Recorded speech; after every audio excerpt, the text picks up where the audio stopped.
28 अगस्त 2009 को mark seller 190 की speed पर जा रहा था टोयोटा डीलरशिप की एक लोन वाली गाड़ी में। अस्सलाम वालेकुम दोस्तों, welcome to my channel.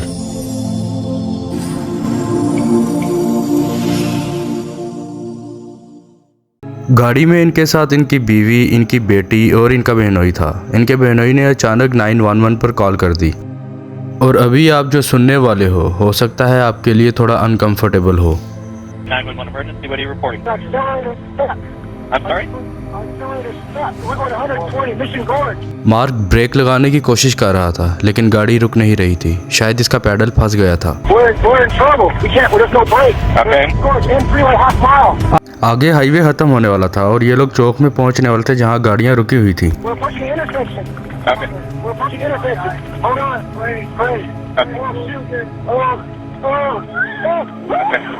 Hello? दूसरी गाड़ियों से टकराने से बचाने के लिए मार्क गाड़ी को सड़क से उतार देता है और इस गाड़ी में मौजूद तमाम 4 लोग मारे जाते हैं और 911 के क्लिप की रिकॉर्डिंग वायरल हो जाती है और सभी लोग, खास तौर पर मार्क की फैमिली वाले, टोयोटा कंपनी को इसका कसूरवार ठहराते हैं।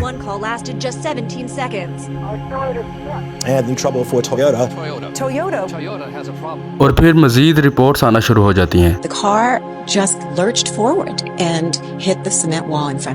और अगले 5 सालों में टोटल 90 लोग टोयोटा की गाड़ियों में अपनी जान गंवाते हैं। It showed a blatant disregard for systems and laws designed to look after the safety of consumers. क्योंकि हर किसी ने टोयोटा को ब्लेम किया था तो कंपनी ने 10 मिलियन गाड़ियों को कस्टमर से वापस बुला लिया था इंस्पेक्शन के लिए। इन्होंने $1.2 बिलियन का फाइन दिया था यूएस गवर्नमेंट को। Will pay a financial penalty of $1.2 billion. और मजीद $1.1 मिलियन लॉस एक्शन सूट पर इन्होंने खर्च किए थे। लेकिन एग्जैक्टली क्या हुआ था मार्क सेलर के हादसे में? क्या इसमें वाकई ही टोयोटा की गलती भी थी? शुरू में तो ब्लेम दिया गया था फ्लोर मैट्स को, लेकिन इसकी एक वजह भी थी। ये टोयोटा लेक्सस थी जिसको मार्क चला रहा था। ये एक लोनर गाड़ी थी, मतलब मार्क ने अपनी गाड़ी रिपेयर के लिए दी थी और कंपनी ने इसको दूसरी गाड़ी दे दी थी यूज़ करने के लिए जब तक इसकी गाड़ी ठीक नहीं हो जाती। तो ये इस गाड़ी को यूज़ कर सकता है। इस इंसिडेंट से 3 दिन पहले कंपनी ने यही लेक्सस गाड़ी एक और बंदे को दी थी यूज़ करने के लिए और उसने भी सेम यही प्रॉब्लम बताई थी कि रेस का पैडल स्टक हो जाता है, लेकिन उसने वजह भी बताई थी कि ये लूज मैट की वजह से स्टक होता है।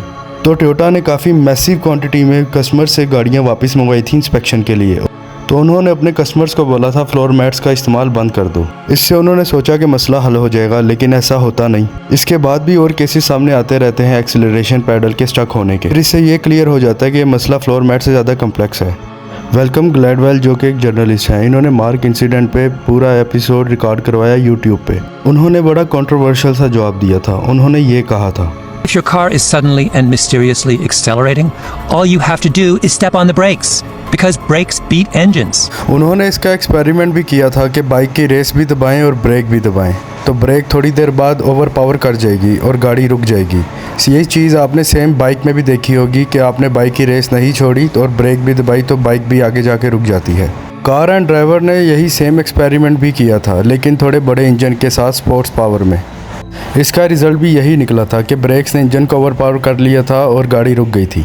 अगर ब्रेक्स इंजन को ओवर पावर कर लेती हैं तो मार्क की गाड़ी क्यों नहीं थी रुकी? सुनने में ये थोड़ा अजीब लगेगा, मार्क ने ब्रेक लगाई ही नहीं थी। So why couldn't Mark Saylor stop his Lexus that day? I know it sounds ridiculous, but it's the only logical explanation. Because he never put his foot on the brake. इसको आप ऐसे सोचो, जब आप अपनी गाड़ी में बैठते हो तो आपको आदत हो जाती है अपनी गाड़ी के पैडल्स की। इसे कहते हैं muscle memory.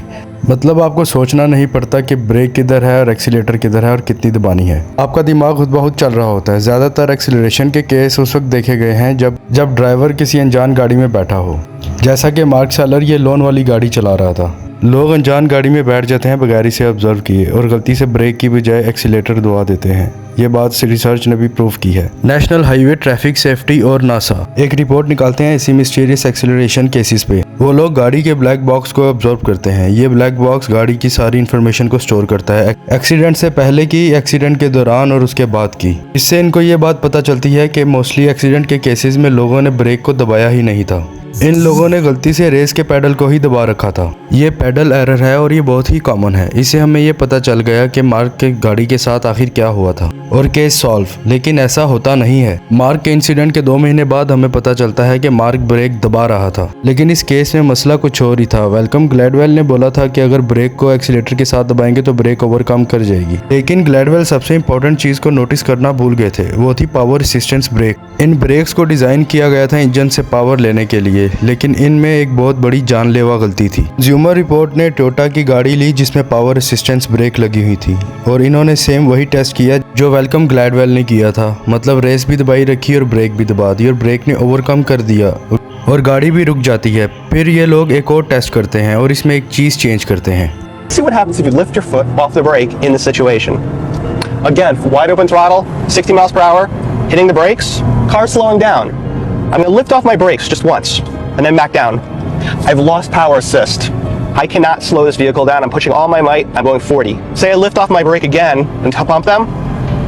Now I'm going 60. Cannot slow down the vehicle.